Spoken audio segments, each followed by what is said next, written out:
स्वागत है सभी दर्शकों का लोक स्वर पर। मैं हूं आपके साथ दिलीप जगवानी।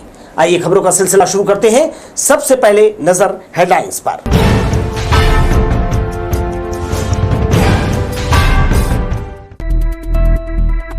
नेता के रईस बेटे ने नई कारों की हाईवे पर की नुमाइश, हाईफाई शूटिंग से लगा जाम।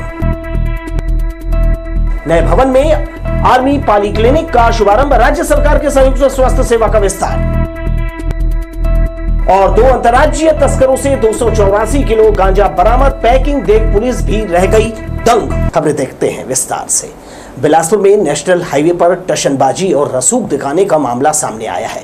नेता के बेटे ने सरेआम ट्रैफिक नियमों की धज्जियां उड़ाई और पुलिस मूक दर्शक बनी रही। वायरल वीडियो में साफ दिख रहा है कि कैसे लग्जरी कारों की लाइन लगाकर हाईवे को घंटों जाम किया गया।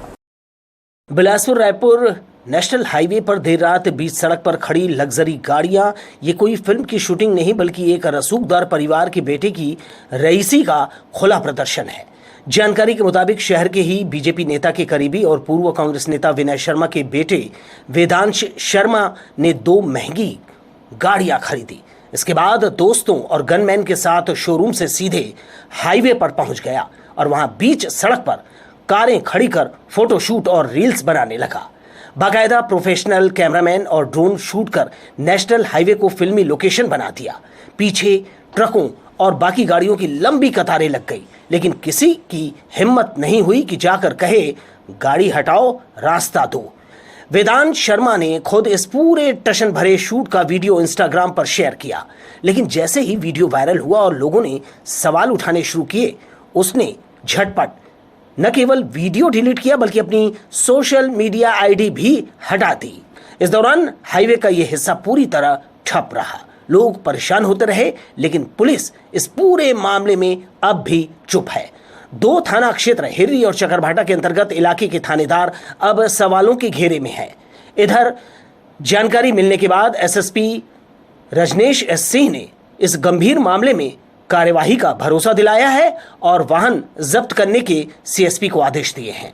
कार्रवाई करेंगे, ऐसे सभी निर्देशित किया है थाना प्रभारी और संबंधित सीएसपी साहब को कि इनके खिलाफ सख्त कार्रवाई करें और इनकी गाड़ियां जब्त करेंगे और मोटर व्हीकल एक्ट और जो भी इसमें बीएनएस के तहत कार्रवाई हो सकती है वो कार्रवाई की जाएगी। सोशल मीडिया पर लोग पुलिस को ट्रोल कर रहे हैं। कोई कह रहा है कि कानून सिर्फ आम जनता के लिए है, रसूखदारों को छूट मिली हुई है, लेकिन पुलिस अब तक वीडियो देखकर भी कार्यवाही करने की हिम्मत नहीं जुटा सकी। सवाल उठता है, क्या छत्तीसगढ़ में कानून सिर्फ नाम के लिए रह गया है? क्या नेता पुत्र को ट्रैफिक नियम तोड़ने और आम लोगों को परेशान करने की खुली छूट मिली है? लोकस्वर के लिए भूपेंद्र राठौर की रिपोर्ट। छत्तीसगढ़ के पूर्व सीएम भूपेश बघेल के करीबी के श्रीवास्तव के खिलाफ 8 करोड़ की धोखाधड़ी का मामला दर्ज हुआ है। के श्रीवास्तव ने अपने दोस्त के साथ मिलकर बिल्डरशिप का काम शुरू किया, लेकिन दोस्त की मौत के बाद बिजनेस से जुड़े लाभ के पैसे उसके परिवार को नहीं दिए, ऐसा उन पर आरोप लगा है। मामला सिविल लाइन थाना क्षेत्र का है। पूर्व मुख्यमंत्री भूपेश बघेल के करीबी के श्रीवास्तव ने नर्मदा नगर के पास पार्टनरशिप में अमलताश कॉलोनी का निर्माण का कार्य शुरू किया। इसमें पार्टनर की मौत के बाद परिजनों को लगाए गए रकम के आधार पर लाभ और रकम देने का वादा किया गया था। इसके बाद के श्रीवास्तव ने लाभ की रकम 8 करोड़ रुपए हड़प कर धोखाधड़ी की। नर्मदा नगर इलाके में अमलताश कॉलोनी की रहने वाली रत्ना यादव ने सिविल लाइन थाने में शिकायत दर्ज कराया है। पुलिस ने रायपुर केंद्रीय जेल में बंद आरोपी के श्रीवास्तव के खिलाफ धोखाधड़ी का मामला दर्ज कर लिया है। कुछ कॉलोनी डेवलपमेंट करने के बाद में कुछ जमीन जो मॉर्गेज था उसको 2.5 करोड़ रुपये में बिक्री होने पर उसको 50% बांटने का था। उसी दौरान राजेश यादव की मृत्यु हो गई और तब उन्होंने उसकी मृत्यु होने का फ़ायदा उठाकर के श्रीवास्तव ने उस जमीन को बिक्री कर अकेला उसको फ़ायदा उठाया और उनको या उनके परिजनों को नहीं दिया गया, जिसमें राजेश यादव की पत्नी रत्ना यादव की रिपोर्ट पर धोखाधड़ी का मामला श्रीवास्तव के विरुद्ध में दर्ज किया गया है, में दिया गया। अमलताश कॉलोनी में वर्ष 2020-21 में के श्रीवास्तव ने जमीन बेचकर 8 करोड़ रुपए अर्जित किया, लेकिन उसने लाभ की रकम में से स्वर्गीय राजेश यादव के आश्रितों को कोई रकम नहीं दिया। कॉलोनी के बंधक भूखंड की रकम 1 करोड़ रुपए भी उन्हें नहीं दी गई। कैमरा पर्सन बैंक सिंह छत्री के साथ आशीष मौर्य, लोक स्वर, बिलासपुर। बारिश के मौसम में सड़कों पर बैठे मवेशियों की वजह से हादसों की आशंका बढ़ जाती है, लेकिन राजधानी रायपुर से एक अच्छी पहल सामने आई है। सीसीटीवी कैमरा एसोसिएशन ने गौवंश की सुरक्षा के लिए रेडियम बेल्ट बांटना शुरू किया है। शहर और गांव की सड़कों पर मवेशियों की मौजूदगी से रात के समय हादसों की संख्या बढ़ जाती है। इन्हीं हादसों को रोकने के लिए छत्तीसगढ़ सीसीटीवी एसोसिएशन ने 2000 रेडियम बेल्ट बांटने की मुहिम शुरू की है। इस पहल की शुरुआत रायपुर की तेलीबांधा मरीन ड्राइव से की गई, जहां एसएसपी डॉक्टर लाल उमेंद्र सिंह ने रेडियम बेल्ट लगाकर इसका शुभारंभ किया। मौके पर ट्रैफिक पुलिस और एसोसिएशन के सदस्य भी मौजूद थे। एसएसपी ने इस पहल को सराहनीय बताया। वहीं संगठन ने पूरे प्रदेश में इस मुहिम को आगे बढ़ाने की बात कही है। इसमें गोवंश और वाहन चालकों के सुरक्षा को ध्यान में रखते हुए रेडियम कॉलर का आज वितरण किया गया है सभी अधिकारी कर्मचारियों को। इस बरसात के मौसम पर यह देखा गया है कि गोवंश काफ़ी ज़्यादा संख्या में जहां उनको सूखी जगह मिलती है उस जगह पर आकर के बैठ जाते हैं, विशेष तौर पर रोड पर, और वो एक दुर्घटना का कारण बनता है जिसमें गोवंश को भी क्षति होती है और फिर वाहन चालकों को भी क्षति होती है।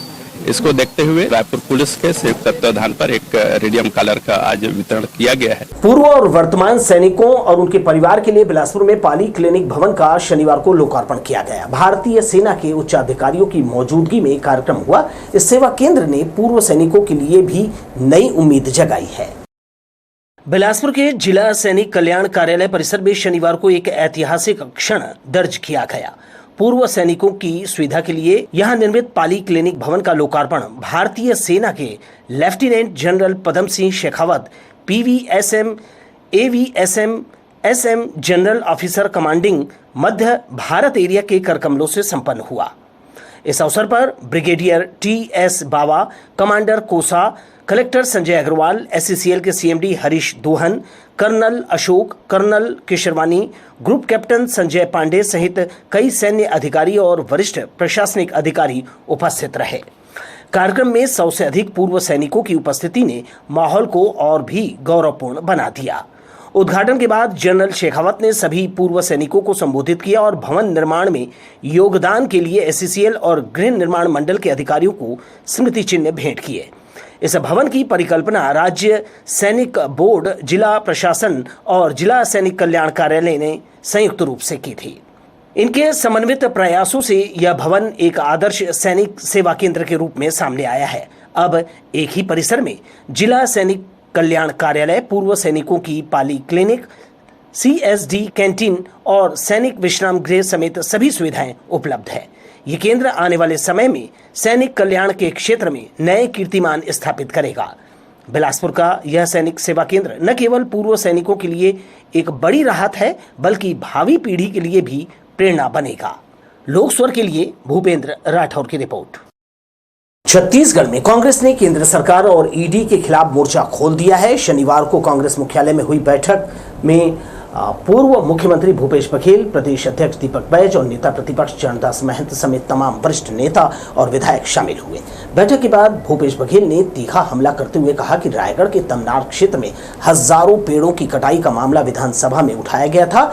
इसी मुद्दे को दबाने के लिए उनके घर ईडी की छापेमारी हुई और उनके बेटे चैतन्य बघेल को बिना किसी नोटिस के गिरफ्तार किया गया।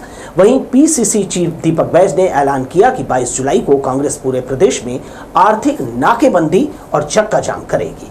उनका आरोप है कि प्रदेश के खनिज संसाधनों को अडानी समूह को सौंपने की तैयारी की जा रही है। नेता प्रतिपक्ष चरणदास महंत ने भी भाजपा पर निशाना साधते हुए कहा कि योग के नाम पर एक साल में 11 करोड़ रुपए खर्च कर दिए गए, जबकि कांग्रेस सरकार ने 5 सालों में सिर्फ 4.5 करोड़ खर्च किए थे। उन्होंने कहा कि कांग्रेस का हर नेता भूपेश बघेल के परिवार के साथ खड़ा है और आंदोलन तेज किया जाएगा।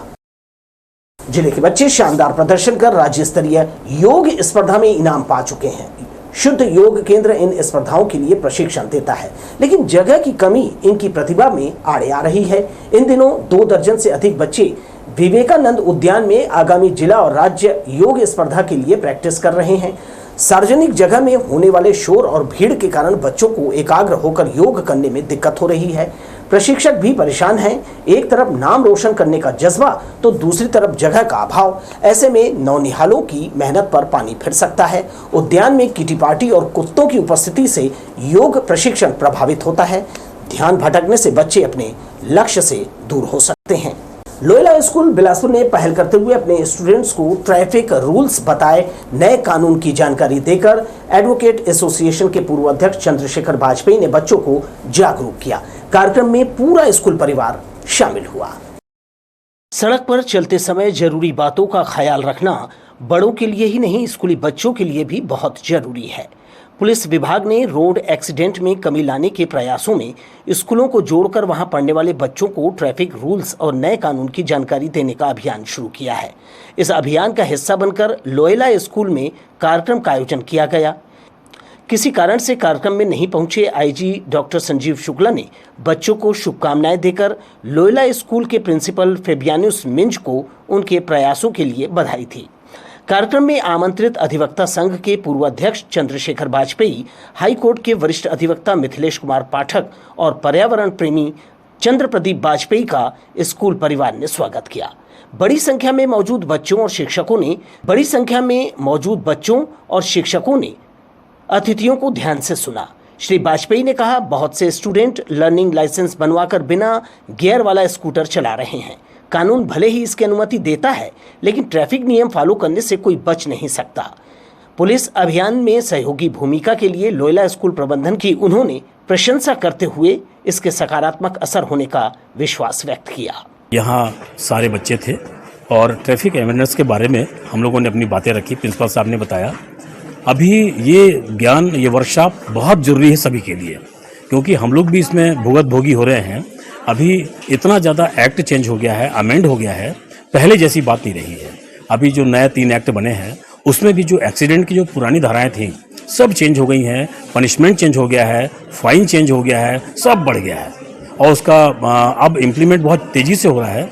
गाड़ियाँ यदि स्पीड आपकी बहुत तेज़ हैं, आप साइड में उसको अच्छे से पार्किंग नहीं किए हैं, सीट बेल्ट नहीं लगाए हैं, इन बातों को लेकर खूब अभी चालान भी कट रहे हैं। इसका उद्देश्य नाबालिगों द्वारा वाहन चलाने की प्रवृत्ति पर अंकुश लगाना और स्कूली बच्चों को ट्रैफिक नियमों की जानकारी देना है। अतिथियों के साथ स्कूल परिसर में वृक्षारोपण करने के बाद प्रिंसिपल फेबियानुस मिंज ने कहा, पर्यावरण और ट्रैफिक दोनों के बारे में नई पीढ़ी को जानना जरूरी है। इसका सीधा प्रभाव हमारे जीवन पर पड़ता है। स्कूल प्रबंधन समय समय पर बच्चों की सेफ्टी और ट्रैफिक एजुकेशन पर आधारित कार्यक्रम करता है। शहरवासी या ग्रामीण वासी जंगल में कहीं भी, लेकिन प्रकृति हमारा साथ देती है। जैसा प्रदूषण की बात आप पढ़ते हैं, आप लोग सब कुछ देखते हैं, समाचार आप छापते हैं, लोग बातचीत करते हैं। वातावरण का जो पोल्यूशन है वो प्रकृति साथ जहाँ नहीं देती है, जैसे उजाड़ जगह में, शहरों में भी बात है। आप वृक्षारोपण की बात माननीय प्रधानमंत्री भी प्रकृति को बचाने के लिए कई बार बोलते हैं, प्रदूषण रोकिए, और ये एक प्रयास है। हम प्रयास करते हैं कि ये स्वच्छ रहे, जैसे कि बच्चे देख के उनमें मन में आ जाए कि हमें भी ये करना चाहिए। न केवल स्कूल की सुंदरता के लिए लोग जो आए वो देखकर खुश रहे नहीं, लेकिन इसमें एक राज छिपा है। कार्यक्रम में नगर निगम के अधिवक्ता मनु मिश्रा की सक्रिय भूमिका रही। पढ़ाई के साथ समाज में नागरिक भूमिका की बच्चों को सीख दी गई, जिससे वे नियम का पालन करें और दूसरों को भी प्रेरित करें। हरियाली से भरपूर बिलासपुर का लोयला स्कूल रिजल्ट के मामले में भी हमेशा आगे रहता है। कैमरामैन सतीश साहू के साथ दिलीप जगवानी, लोकस्वर, बिलासपुर। लोकस्वर की खबर का असर हुआ और ग्रामीणों को राहत मिली। तखतपुर के घोड़ामार गांव में अवैध निर्माण तोड़कर सरकारी जमीन खाली करा दी। ये कार्यवाही तहसीलदार की उपस्थिति में की गई। गौचर भूमि को कब्जा मुक्त नहीं कराने से ग्रामीणों में आक्रोश था। वे बीते बुधवार को बड़ी संख्या में जिला मुख्यालय पहुंचे और ज्ञापन सौंपकर गांव की शासकीय भूमि खाली कराने कलेक्टर से निवेदन किया था। बताया था कि लोगों का सरकारी भूमि पर लगातार जो है कब्जा बढ़ रहा है। मवेशियों के चारागाह की कमी हो गई है। मामले में लोकस्वर पर खबर प्रसारित किए जाने के बाद कलेक्टर संजय अग्रवाल ने तखतपुर तहसीलदार को तत्काल शासकीय भूमि खाली कराने आदेश दिया, जिस पर जेसीबी से अवैध निर्माण तोड़ दिया। कार्यवाही के बाद ग्रामीणों ने राहत की सांस ली और जिला कलेक्टर के प्रति आभार जताया है। छत्तीसगढ़ और रेलवे परिवार के लिए गर्व की खबर। खड़गपुर में आयोजित सीनियर पावर लिफ्टिंग चैंपियनशिप में रेलवे के टी प्रकाश राव ने न सिर्फ गोल्ड मेडल जीता बल्कि 105 किलोग्राम कैटेगरी में नेशनल रिकॉर्ड भी अपने नाम कर लिया है। पश्चिम बंगाल के खड़गपुर में हुए सीनियर पावर लिफ्टिंग चैंपियनशिप में छत्तीसगढ़ के बेटे और रेलवे में टीटी के पद पर पदस्थ टी प्रकाश राव ने इतिहास रच दिया। 105 किलोग्राम वजन वर्ग में भाग लेते हुए प्रकाश राव ने कुल 480 किलोग्राम वजन उठाकर नया नेशनल रिकॉर्ड कायम किया। यही नहीं, उन्होंने पावर लिफ्टिंग के तीनों events total lift, open bench और ब्रेंच प्रेस, ओपन डेडलिफ्ट में गोल्ड मेडल जीतकर ट्रिपल गोल्ड मेडल हासिल कर दिखाया। रेलवे में टीटी की जिम्मेदारी निभाते हुए प्रकाश राव पिछले कई वर्षों से खेल के प्रति समर्पित हैं। उनकी इस उपलब्धि से न केवल रेलवे परिवार गर्व महसूस कर रहा है बल्कि उन्होंने पूरे छत्तीसगढ़ का भी नाम रोशन किया है। खेल प्रेमियों के लिए प्रेरणा बन चुके टी प्रकाश राव का मानना है कि यदि मेहनत और लगन हो तो नामुमकिन कुछ भी नहीं। लोकस्वर के लिए कैमरामैन जय साहू के साथ भूपेंद्र राठौर की रिपोर्ट। एसीसीयू की टीम ने मुखबिर की सूचना पर 284 किलो गांजा जब्त किया है। मामले में 2 अंतर्राज्यीय तस्करों को तोरवा क्षेत्र से गिरफ्तार किया गया है। आरोपी उड़ीसा से गांजा लेकर शहर पहुंचे थे। एंड टू एंड कार्यवाही करने पुलिस इनका रिमांड लेगी। गांजा तस्करी में उपयोग वाहन भी पुलिस ने जब्त कर लिया है। पुलिस की निगाहों से बचने गांजा को स्पेशल पैकेट में पैक किया गया था। 2 तस्कर अपनी गाड़ी में उड़ीसा से गांजा लेकर आ रहे हैं, जिसमें बिलासपुर पुलिस के द्वारा अलग अलग स्थानों पर नाकेबंदी की गई थी। इसी दौरान पुलिस को सूचना मिली कि ये तोरवा थाना क्षेत्र के जगमल चौक के आसपास है। पुलिस के द्वारा वहाँ पर घेराबंदी करके दोनों आरोपियों को रोका गया, उनकी गाड़ी की तलाशी ली गई। उनकी मारुति गाड़ी से 284 किलोग्राम गांजा प्राप्त हुआ तथा दोनों आरोपियों को विधिवत कार्रवाई करते हुए यहाँ पर गिरफ्तार किया गया है। गिरफ्तार आरोपी के नाम गजेंद्र गोस्वामी मंडला एवं नयन कुमार सिवनी दोनों मध्य प्रदेश के रहने वाले हैं। उनके कब्जे से 3 मोबाइल नग, 1 गाड़ी और गांजा जब्त किया गया। उनके विरुद्ध वैधानिक कार्रवाई की जा रही है। सरकंडा थाना क्षेत्र में महिला से सोने की चेन झपटने वाले गिरोह का पुलिस ने खुलासा किया है। सरकंडा और एसीसीयू की संयुक्त कार्यवाही में झपटामारी करने वाले 3 आरोपियों और खरीदी करने वाले एक सोनार को गिरफ्तार किया गया है। आरोपी घटना के लिए इस्तेमाल में लाए मोटरसाइकिल के साथ पकड़े गए। वहीं 13 ग्राम का सोने का चेन भी, जिसकी कीमत करीब 66,000 रुपए आकी गई है, जब्त कर लिया है। प्रार्थी उमा देवी गुप्ता से 9 जुलाई को राजकिशोर नगर में चेन लूट की घटना हुई थी। सीसीटीवी फुटेज और तकनीकी जांच के आधार पर आरोपियों को चिल्हाटी से पकड़ा। पूछताछ में चेन पत्थलगांव निवासी सोनार तुलसी राम को बेचने की बात भी स्वीकारी। चारों आरोपियों को गिरफ्तार कर न्यायालय में पेश किया गया। पुलिस की तत्परता और तालमेल से ये बड़ी सफलता हाथ लगी है। उधर सरकंडा थाना क्षेत्र में युवती से छेड़छाड़ मामले में पुलिस ने त्वरित कार्यवाही करते हुए आरोपी शाहिल गांधी को गिरफ्तार कर न्यायालय में पेश किया। आरोपी ने खुद को MI कंपनी से बताते हुए इनकम का लालच देकर युवती से रकम निवेश कराया। जब युवती को किसी तरह का बेनिफिट नहीं दिया तो उसने अपने रुपए वापस मांगे। इस पर आरोपी ने होटल में बुलाकर उसके साथ गलत हरकत की। पीड़िता की शिकायत पर थाना सरकंडा में अपराध दर्ज कर आरोपी को 17 जुलाई को गिरफ्तार किया और उसे जेल भेज दिया। तेज धूप और चिपचिपी गर्मी के कारण आम जन काफी परेशान है, जिसके कारण लोग मौसमी बीमारियों की चपेट में आकर सिम्स में इलाज के लिए पहुंच रहे हैं। इनका उपचार करने के लिए अलग सेल बनाया गया है। गंभीर मरीजों को भर्ती कर उपचार किया जा रहा है। कुछ दिनों से बारिश बंद है। आसमान साफ होते ही तापमान बढ़ रहा है। धूप की किरणें इतनी तेज है कि आंखें चौंधियाने लग रही है। वातावरण में आर्द्रता बढ़ने के कारण चिपचिपी गर्मी बढ़ गई है, जिसके कारण आम जन वायरल फीवर की चपेट में है। इसमें लोगों की आंखों में कंजक्टिवाइटिस, खुजली, सर्दी, बुखार के मामले आ रहे हैं। वातावरण का या मौसम का संधिकाल है, जिसमें कई बार बहुत तीक्ष्ण धूप हो जाती है, तीव्र धूप होती है, और फिर बदली, पानी, तो इसमें उमस की मात्रा बढ़ जाती है। ऐसी स्थिति में वायरल बीमारियां, जिसमें वायरल जो बुखार वाली हैं, मौसमी हैं, वो उनका प्रकोप बढ़ जाता है। आँखों की लालिमा, जिसे कंजंक्टिवाइटिस कहते हैं या पुराने में जय बंगला कहते थे, उस टाइप के कंजंक्टिवाइटिस का प्रकोप बढ़ जाता है। मौसम के हिसाब से हमें खान पान पे भी ध्यान देना चाहिए, और खासकर बारिश के समय में, जैसे कि बोलते हैं कि क्योंकि ये बारिश के वाटर कंटामिनेशन के ज़्यादा चांसेस रहता है, तो ऐसे में भी वायरल डायरिया वायरल ये फैलने के सबसे ज़्यादा चांसेस रहते हैं और डायरिया के साथ में वायरल फीवर भी होता है। ऐसे कंडीशन में तो वो बारिश में खासकर विशेष वो करना पड़ता है। एक तो दूसरा टेम्परेचर में बदलाव, तीसरा वाटर कंटेमिनेशन, इसको खासकर इस समय ज़्यादा ध्यान रखना पड़ता है। ऐसे मरीजों की बढ़ती हुई संख्या को देखते हुए सिम्स अस्पताल में विशेष इंतजाम किए गए हैं। इन दिनों बारिश का पानी जल स्रोतों से मिलता है, इसके कारण लोग जल जनित बीमारियों के शिकार होकर अस्पताल आ रहे हैं। डॉक्टरों ने ऐसे वातावरण में संतुलित ताजा भोजन करने के लिए कहा है। सड़कों पर खुले में मिलने वाले खाद्य पदार्थों से परहेज करने की समझाइश दी गई है। लोक स्वर के लिए कैमरामैन जयेंद्र गोले के साथ किशोर श्रीवास्तव की रिपोर्ट। जहर का सेवन करने वाली एक नवविवाहिता की इलाज के दौरान मौत हो गई। घटना के एक दिन पहले घर में खाना बनाने को लेकर पति पत्नी के बीच विवाद हुआ था। पति के काम पर चले जाने के बाद नवविवाहिता भुवनेश्वरी ने जहर खा लिया। उसे उपचार के लिए सिम्स में भर्ती कराया गया था, जहां शनिवार को उसकी मौत हो गई। चूंकि मामला नवयुवती का है, इसे देखते हुए दंडाधिकारी के सामने मायके और ससुराल वालों के बयान लिए जा रहे हैं। सिम्स पुलिस चौकी ने पोस्टमार्टम के बाद शव परिजनों को सौंप दिया है। हाँ, मर के कायम करके पंचनामा कार्यवाही में लिया गया है। चूँकि मृतका नवविवाहिता है, कार्यपालक दंडाधिकारी महोदय को इसमें बतलाया जाएगा। उनके द्वारा जांच कार्रवाई आगे की बढ़ाई जाएगी। श्री लक्ष्मी वेंकटेश मंदिर में 5 दशकों से जारी मानस गायन की परंपरा में मर्यादा पुरुषोत्तम प्रभु श्री राम जानकी के विवाह का प्रसंग सुनाया गया। मानस मर्मज्ञों ने बताया कि इसके साथ ही खग, मृग, शुक, सारिकाओं के भी विवाह हुए। इस मौके पर बड़ी संख्या में वेद पाठी ब्राह्मण बच्चे उपस्थित थे। सदर बाजार के श्री लक्ष्मी वेंकटेश मंदिर में विगत 50 वर्षों से श्रीमद् रामायण गायन की परंपरा चली आ रही है।